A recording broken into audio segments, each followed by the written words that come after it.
prepositions of time help us talk about when things happen. Today we learn about from and to. These two prepositions work together to show the start and end of a time period. They always go together, like from 9 a.m. to 5 p.m. From and to mark the beginning and end of any time period. From shows when something starts, to shows when it ends. Think of them as bookends for time. The action happens between these 2 points. Use from and to for any time ranges or periods.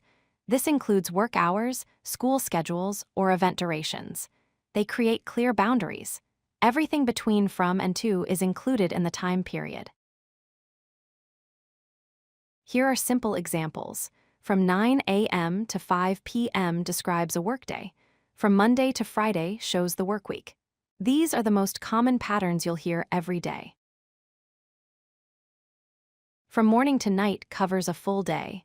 From January to March describes 3 months. Notice how from and to work with different time units. The pattern stays the same. From Monday to Friday is the standard work week. Office hours from 9 a.m. to 5 p.m. is typical business timing. These combinations appear in schedules and calendars everywhere. From summer to fall covers 2 seasons. From 2020 to 2023 shows 3 years. From and to scale up for longer time spans 2. Remember at for exact times, like at 5 p.m. on for days like on Monday. In for longer periods like in July. Each preposition has its specific time scale. From and to always show ranges. If you like this video, hit that like button and don't forget to subscribe.